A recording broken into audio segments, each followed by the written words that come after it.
உறவுகள் அனைவருக்கும் வணக்கம். அண்ணன் சீமான் அவர்களுக்கு திமுக அரசு செய்ததை இன்னைக்கு திமுகவுக்கு தாவேக்கா அரசு செஞ்சிருக்கு. ஒரு பொருள் மகிழ்ச்சியா தான் இருக்கு. ஏன்னா ஒண்ணுமே இல்லாத வழக்குக்காக அண்ணன் சீமான் அவர்கள் வீட்டு வாட்ச்மேனை அடிச்சு எவ்வளவு மோசமாக அன்றைக்கு நடந்துக்கிட்டாங்க அப்படிங்கிறது நமக்கே தெரியும். எவ்வளவு அடக்குமுறையிலும் ஒடுக்குமுறையிலும் நம்ம எதிர்கொண்டோம் அப்படிங்கிறது நமக்கே தெரியும். அப்படி ஒரு புறம் இது மகிழ்ச்சியாக இருக்கிற இன்னொரு புறம் இதை இப்படியே பார்க்கணுமா அப்படிங்கிற ஒரு கேள்வியும் இருக்கு. ஏன்னா நேற்றைய தினம் உதயநிதி அவர்களுடைய பேச்சு அப்படிங்கிறது ரொம்ப ரொம்ப கேவலமானது, கொச்சையானது, அருவருப்பானது.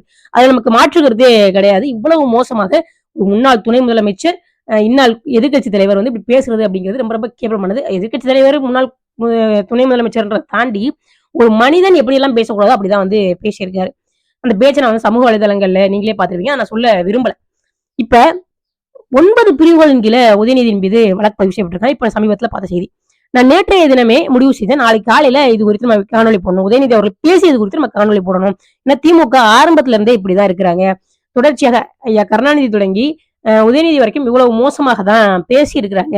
அப்ப இது குறித்து நம்ம ஒரு காணொலி போடணும் அப்படின்னு நான் நினைச்சிருந்தேன். ஆனா இன்னைக்கு காலையில இருந்துச்சு பார்க்கும்போது உதயநிதி கைது அப்படின்னு வந்துருந்துச்சு. சரி, உதயநிதி எதுக்காக கைது செய்யப்பட்டிருக்காங்கன்னா இந்த விஷயத்துக்காக தான் கைது செய்யப்பட்டிருக்காங்க அப்படின்னு சொல்லி வச்சு 9 பிரிவுகளின் கீழே வழக்கு பதிவு அப்படின்னு. அந்த 9 பிரிவுகளும் என்ன அப்படிங்கிறது நமக்கு இணையத்துல கிடைச்சது. அந்த வெறும் நான் கம்ப்ளைண்ட் எல்லாம் பார்க்கல, வெறும் அந்த வழக்குகள் அடிப்படையில் மட்டும் சொல்றேன். ஐடி ஆக்ட் எல்லாம் போட்டு வச்சிருக்காங்க, இன்னும் நிறைய செக்ஷன்ஸ் போட்டு வச்சிருக்காங்க. எனக்கு தெரிஞ்சு பிஎன்எஸ் செக்ஷன் 79 தவிர வேற எதுவுமே வந்து இதுக்கு அப்ளிகபிள் ஆகாது. இவங்க சொல்ற கம்ப்ளைண்ட்டுக்கு அப்ளிகபிள் ஆகாது. அவங்க சொல்லக்கூடிய இந்த த்ரிஷா அவர்களுக்கு அவதூறா பேசினது, த்ரிஷா அவர்களுடைய மாடஸ்டியை கேவலப்படுத்துறது, செக்ஷன் 79 ஆஃப் பிஎன்எஸ் தவிர வேற எதுவுமே வந்து அந்த கமெண்ட்டுக்கு பொருந்தாது அப்படிங்கிறது தான் உண்மை. இப்ப மீதி இருக்கக்கூடிய வழக்குகள் எல்லாத்தையும் ஓவராலா பார்க்கும்போது இது வந்து முழுக்க முழுக்க பழி வாங்கக்கூடிய ஒரு நோக்கத்துல நான் கைது பண்ணுவேன், கைது பண்ணியே தீருவேன், உனக்கு ஜாமீனே கிடைக்க கூடாது அப்படின்னு போட்ட கேஸ் மாதிரி தான் தெரியுதே தவிர இதுல வந்து அந்த மேடையில பேசினதுக்கான இது எந்த ஒரு இதுவும் எனக்கு தெரியல. இன்னும் சொல்ல போனா அதுல போட்டிருக்கக்கூடிய இது பொது அமைதிக்கு குந்தகம் விளைவிப்பது, கூட்டு செய்ய அந்த மாதிரிலாம் போட்டிருக்காங்க. அதெல்லாம் பார்க்கும்போது எனக்கு என்ன தோணுது அப்படின்னா, இப்ப எதிர்கட்சிகள் பொதுவெளியில போராடவே கூடாதா, எதிர்கட்சிகள் பொதுவெளியில பேசவே கூடாதா அப்படிங்கிற மாதிரி தான் இது பண்றாங்க. இது கோர்ட்டுக்கு போனா இந்த வழக்கு முதல்ல நிக்கவே நிக்காது. இன்னும் சொல்ல போனா பிஎன்எஸ் 79 முதல்ல இந்த கேஸுக்கு நிக்காது அப்படிங்கறதா உண்மை. பாரதிய நியாய சங்கீதா 79 செக்ஷன் 79 முதல்ல இவங்க சொல்லியிருக்கிற அந்த இதுக்கு வந்து உதயநிதி பேசின பேச்சுக்கு நிக்காது, அது செல்லுபடியே ஆகாது, அந்த செக்ஷன் மேட் அவுட்டே ஆகாது அப்படிங்கிறது தான் ஒரு அட்வொகேட்டா நான் பாக்குறேன். மேக்சிமம் ரொம்ப ரொம்ப ரொம்ப கஷ்டம் அந்த செக்ஷன் மேட் அவுட் ஆகாது. மற்ற செக்ஷன்ஸ்லாம் எப்படி மேட் அவுட் ஆகும்? இந்த செக்ஷனை நகர்த்திட்டு நம்ம பார்த்தோம் அப்படின்னா முழுக்க முழுக்க அந்த செக்ஷன் அத்தனையும் வன்மம் தான் இருக்கே தவிர அதுல எந்த இடத்துலயும் வந்து ஒரு ஆக்கப்பூர்வமானது இல்லை. இதை குறித்து சமூக வலைதளங்கள்ல 2 விதமாக பேசப்படுது. ஒண்ணு வந்து நாளைக்கு பட்ஜெட் தாக்கல் இருக்கு, அதற்கிடையில வந்து இப்படி கைது செய்யறாங்க அப்படின்னு சொல்லி கேக்குறாங்க. இப்ப எனக்கு அதை பார்க்கும் பொழுது ஒரு விதத்துல நியாயமா தெரியுது. ஒரு பொண்ணுலாம் வந்து ஒரு பொண்ணான்னு தெரியல, ஒரு ஐடியில இருந்து ஒரு ஃபயர்லாம் விட்டுருக்காங்க. என்ன அப்படின்னா எதிர்கட்சி தலைவர் இல்லாமல் முதல் முறையாக பட்ஜெட் தாக்கல் அப்படின்றாங்க. அப்ப இதெல்லாம் வந்து இதுக்காக தான் பண்றாங்களோ அப்படின்னு தோணுது. ஒரு ஆரோக்கியமான சட்டமன்றம் அப்படிங்கிறது எதிர்கட்சிகளுடைய கேள்விகள்னாலையும் எதிர்கட்சிகளுடைய அந்த விமர்சனங்களோடும் தான் ஒரு ஆரோக்கியமான சட்டமன்றம் தொடர் இருக்க முடியும். ஆனா வந்து எதிர்கட்சிகளை தவிர்த்துட்டு நான் வந்து சட்டமன்றம் இது பண்ணுவேன் அப்படின்றது வந்து ரொம்ப மோசமா இருக்கு. என்னை பொறுத்த வரைக்கும் எனக்கு எப்படி தெரியுது அப்படின்னா செக்ஷன்ஸ் எல்லாம் பார்க்கும் பொழுது ஒருவேளை உதயநிதி நேத்து அப்படி பேசலன்னா கூட இன்னைக்கு கைது செய்யப்பட்டிருப்பாரோ அப்படிங்கிறது தான் எனக்கு தோணுது. ஏன்னா டிவிக்கு வந்து ரொம்ப ஹீரோயிசம் அப்படின்னு நினைச்சிட்டு இந்த வேலைகளை செய்யறாங்க. இன்னும் சொல்ல போனா திமுகவுக்கு ஃபேவரான வேலையை விஜய் அவருக்கே தெரியாம உதயநிதியோட டிராப்ல மாட்டியிருக்காரு அப்படின்னு தான் நான் பாக்குறேன் இந்த விஷயத்துல. ஏன்னா ஒரு வழக்கு பதிவு செஞ்சீங்க, அது சரி, வழக்கு பதிவு செஞ்சிருக்கீங்க, ஒரு அவுட்ரேஜ் ஆஃப் மர்டர், ஒரு பெண்ணை வந்து இப்படி பேசிட்டாங்க அப்படின்னு நீங்க வழக்கு பதிவு செஞ்சிருக்கீங்க, அதை நான் வரவேற்கிறேன், அது சரியானதும் கூட. ஆனா உடனடியாக கைது அப்படிங்கிறது எங்க இருந்து வருது அப்படிங்கிறது தான் நம்முடைய கேள்வி. இவ்வளவு அவசரமாக கைது செய்ய வேண்டிய தேவை என்ன? இன்னொரு பக்கம் சமூக வலைதளங்களில் பேசப்படக்கூடிய கருத்து Trisha is more dangerous than Vijay அப்படின்னு சொல்றாங்க. Trisha is more dangerous than Vijay அப்படின்ற கருத்துக்களை முன்வைக்கிறாங்க. ஒரு பக்கம் பார்க்கும்போது அது சரியாக இருக்குமோ அப்படின்னு நமக்கு தோணுது. ஏன் அப்படின்னா இந்த கருத்துக்கான பின்னணி என்னவாக இருக்கும் அப்படின்னு நான் நினைக்கிறேன்னா, ஏன்னா எத்தனையோ தாவேக்காவுடைய பொறுப்பாளர்களின் மீது பாலியல் குற்றச்சாட்டுகள் இந்த 2 மாதங்கள்ல வைக்கப்பட்டிருக்கு.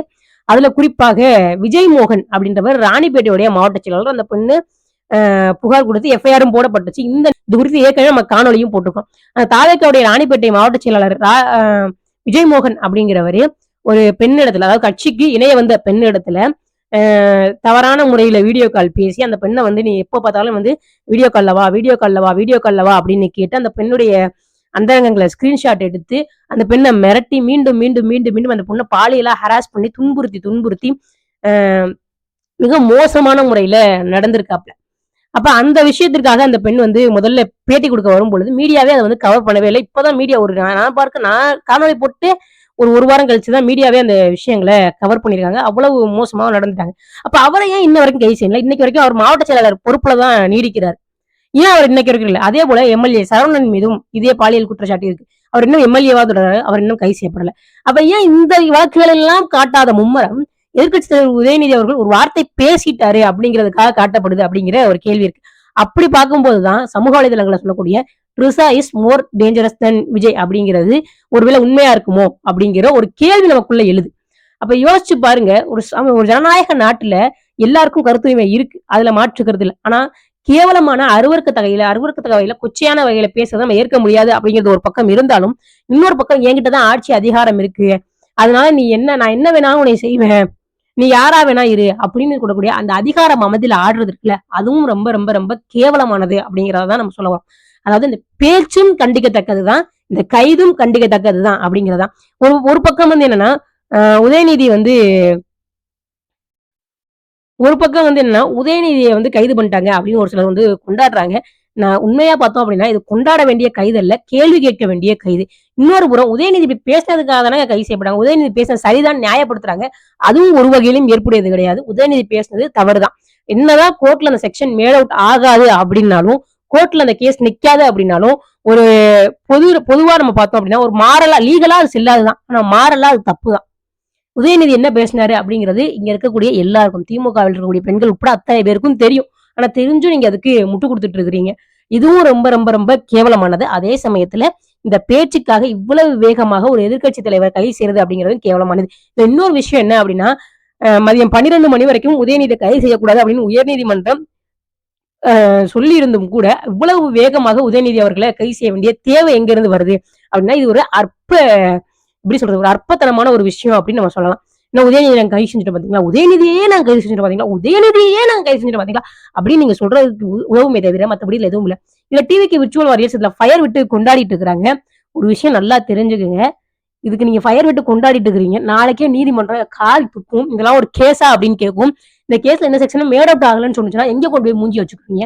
இன்னைக்கு விட்ட ஃபயர்லாம் என்ன ஆகுறது? அந்த விட்ட ஃபயர்ல வரக்கூடிய கரியை நீங்களே உங்க மூஞ்சில எடுத்து பூசிக்க வேண்டியதான். ஏன்னா உண்மையிலே கேஸ்லாம் அந்த அளவுக்குல தான் போடப்பட்டிருக்கு. எந்த ஒரு ஸ்ட்ராங்கான எந்த ஒரு கேஸும் அதுல இல்ல அப்படிங்கிறது தான் உண்மை. கொஞ்சமாவது சிந்திங்க, கொஞ்சமாவது சிந்திச்சு பேசுங்க, எப்படி நடந்துக்கணும்னு தெரிஞ்சுங்க. இவ்வளவு அவசரமான கைது அப்படிங்கிறது உண்மையிலேயே தேவையில்லாதது. இது வந்து உண்மையிலே இன்னும் சொல்லப்போனா ரிச்சுவல் வாரியர்ஸ் நீங்களும் தெரிஞ்சுக்கங்க. உங்க அண்ணன் உதயநிதியோட ட்ராப்ல மாட்டிருக்காரே தவிர, உதயநிதியை நீங்க எந்த இடத்துலயும் பழிவாங்கல, உதயநிதி எந்த இடத்துலயும் நீங்க கைது செய்யல, சட்டம் சரியாக நடந்துச்சு அப்படின்னு நீங்க சொன்னாலும் அது ஃபயர் விடுற அளவுக்கு ஒண்ணும் இல்ல அப்படிங்கிறத தயவு செஞ்சு தெரிஞ்சுக்கங்க. அப்படி ஒருவேளை நீங்க கைது செய்ய வேண்டியதா இருந்தா முதல்ல இந்த விஜய் மோகன் அப்படின்றவர் கைது செய்யுங்க. இவ பத்தி ஏற்கனவே நம்ம முழுமையா வீடியோ போட்டிருக்கோம். அந்த பெண்ணுடைய ஆடியோவோடய அந்த வீடியோ போட்டிருக்கிறோம். உங்களுக்கு அந்த விஜய் மோகன் பத்தி தெரிஞ்சுக்கணும் அப்படின்னா நீங்க அந்த வீடியோவை கூட நீங்க பாருங்க. இவ்வளவு மோசமாக டிவிக்கு வந்த 2 மாசம் ஆகல, இவ்வளவு கேவலமான குற்றச்சாட்டுகள் வருது, பாலியல் குற்றச்சாட்டுகள் அவ்வளவு வருது உங்க கட்சி மேல. நீங்க வந்து இன்னொரு கட்சியை பார்த்து அவங்க மட்டும் ஒழுங்கா அப்படின்னு கேட்கறதுக்கெல்லாம் உங்களுக்கு வெக்கமா இல்லையா? டிவிக்கு விர்ச்சுவல் அரெஸ்ட் கேட்கறேன், வெக்கமா இல்லையா? இன்னொரு பக்கம் டிஎம்கேல இருக்கக்கூடிய பெண்கள்ட்டையும் கேட்கிறேன், டிஎம்கேடைய உடன்பிறப்புகள்ட்டையும் கேட்கிறேன், இந்த பேச்சுக்கு முட்டு கொடுக்கறதுக்கு உங்களுக்கு வெக்கமா இல்லையா? கொஞ்சமாவது யோசிங்க. இந்த பேச்சு அப்படிங்கிறது ரொம்ப ரொம்ப கேவலமானது, அருவருப்பானது, தமிழக அரசியல் நடந்து ஒழித்து கட்டப்பட வேண்டியது. அதே சமயத்துல இந்த கைது அப்படிங்கிறது தேவையற்றது. இன்னும் சொல்ல போனா எதிர்க்கட்சிகளே இங்க பேசக்கூடாது. அந்த வழக்குகளுடைய மத்த செக்ஷன்ஸ் நான் பார்க்கும்போது உண்மையாவே நமக்கு என்ன தெரியுது அப்படின்னா, எதிர்க்கட்சிகள் இங்கே பேசக்கூடாது. விஜய் எதிர்த்து யாருமே பேசக்கூடாது. விஜய் எதிர்த்து யாராவது பேசணும் அப்படின்னா, ஏன்னா இந்த கேஸஸ்ல ஏதாவது உதயநிதி பேசுனதுக்கும் இந்த வழக்குக்கும் ஏதாவது சம்பந்தம் இருக்கா அப்படின்னு பார்த்தா ஒண்ணுமே இல்ல. இந்த செக்ஷன்ஸ்ல சம்மந்தம் இருக்கான்னு பார்த்தா ஒண்ணுமே இல்ல. இவ்வளவு மோசமா வந்து நீங்க நடந்துக்கிறீங்க. அதிகாரம் எப்பொழுதுமே ஒரே ஒரு நபர் கையில இருக்காது அப்படிங்கிறத விர்ச்சுவல் வாரியர்ஸ் தெரிஞ்சுக்கணும். இன்னும் ஆடணும் அப்படின்னா இன்னும் ஒரு 4.25 வருஷம் நீங்க ஆடலாம். அதுக்கப்புறம் 5 வருஷம் கழிச்சு என்ன செய்வீங்க? இப்ப 10 வருஷம் நீங்க ஆடுறீங்க. 10 வருஷம் கழிச்சு 11வது வருஷம் வரும். 15 வருஷம் நீங்க ஆடுவீங்க. 16வது வருஷம் வரும். 60 வருஷமே நீங்க ஆண்டலாம். 61வது வருஷம் ஒண்ணு வரும். அன்னைக்கு என்ன செய்வீங்க? எதிர்க்கட்சிகளே பேசக்கூடாது, எதிர்க்கட்சிகளே பண்ணக்கூடாது அப்படின்னா, இதே நிலைமை முன்னாடி தமிழ்நாட்டுல இருந்திருக்கு அம்மையார் ஜெயலலிதா காலத்துல. அப்ப கூட இங்கேயும் ஒரு ஹிட்டர்ன்னு அண்ணன் திருமா அவர்கள் கூட ஒரு புத்தகம் எழுதினாங்க. இதே நிலைமை தான் இன்னைக்கு நீடிச்சுது. எம்எல்ஏ மார்க்கண்டேயன் கைது செய்யப்பட்டாரு. இப்ப வந்து உதயநிதி வந்து கைது செய்யப்படுறாரு. இதெல்லாம் வந்து எங்கேயோ கொண்டு போய் நிறுத்தும்னு யோசிச்சுப்பாங்க. இவ்வளவு பெண்களின் மீது அக்கறை கொண்டவர்கள் முதல்ல விஜயமோகன் மீது நடவடிக்கை எடுங்க. அடுத்து எம்எல்ஏ சரவணன் மீது நடவடிக்கை எடுங்க. இது எல்லாவற்றிற்கும் முன்பாக டிவிக்கு விர்ச்சுவல் வாரியர்ஸ் இப்ப என்னுடைய கமெண்ட்ல வந்து கதறுவானுங்க. என்னுடைய இதுலயே வந்து கேவலமாக என்னுடைய தனிப்பட்ட விட என்னுடைய என்னை பற்றி, என்னுடைய குடும்பத்தினரை பற்றி, என்னுடைய தாய் தந்தையரை பற்றிலாம் மிக மோசமான அளவுல அருவருக்கத்தக்க வகையில பேசுவானுங்க. அவனுங்க மேலயே முதல்ல நடவடிக்கை எடுங்க. ஏன்னா இருக்கிறதுலயே முதல்ல வந்து ஆபோச கூடம்னா திமுக நினைச்சோம். அதெல்லாம் மிஞ்சி தாவேக்கா நிக்குது அப்படிங்கிறதா உண்மை. தயவு செஞ்சு வந்து இதுக்கு வந்து ஃபயர் விடுற அளவுக்கு ஒரு விஷயமும் இல்ல. இது வந்து உண்மையிலேயே கண்டிக்கத்தக்க ஒரு கைது தான். கண்டிக்கத்தக்க பேச்சு தான். 2மே கண்டிக்கத்தக்கது தான். அதனால வந்துட்டு இந்த கைதுக்கு ஃபயர் விடுறது, அல்லது இந்த பேச்சுக்கு முட்டு குடுக்குறது 2மே கேவலமான செயல் தான் அப்படிங்கிறத தயவு செஞ்சு புரிஞ்சுக்கோங்க. ஏன்னா ஒரு எதிர்க்கட்சி தலைவர் இல்லாம ஒரு பட்ஜெட் தாக்கல் செய்யப்படுது அப்படிங்கிறது தமிழ்நாட்டுடைய சட்டமன்றத்துல ஜனநாயகத்துக்கு ஏற்பட்ட ஒரு இழுக்காக தான் நான் பார்க்கிறேன். ஒரு ஜனநாயகம் காக்கப்படலையோ அப்படின்னு நான் பார்க்கிறேன். தயவு செய்து வந்து இது எல்லாவற்றையும் தாண்டி இன்னொரு முக்கியமான விஷயம் இருக்கு. இன்னைக்கு எல்லாரும் காவேரி சிக்கல் குறித்து பேசணும். ஆனா அந்த காவேரி சிக்கல் குறித்து பேசாம இன்னைக்கு எல்லாரும் த்ரிஷா குறித்து பேசிக்கிட்டு இருக்கிறோம். எல்லாரும் இந்த கைது குறித்து பேசிக்கிட்டு இருக்கோம். உதயநிதி குறித்து பேசிக்கிட்டு இருக்கோம். விஜய கொண்டாடிக்கிட்டு இருக்கிறோம். ஆனா இதெல்லாம் இன்னைக்கு பேசப்பட வேண்டிய பேச்சு அல்ல. காவேரியும் நீட்டும் தான் இன்றைக்கு பேசப்பட வேண்டிய பேச்சு.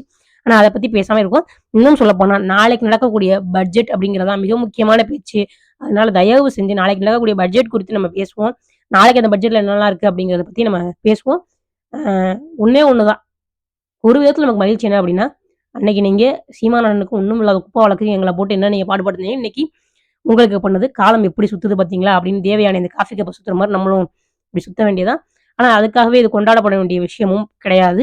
இது உண்மையிலேயே கண்டிக்கத்தக்க ஒரு செயல் தான். நன்றி.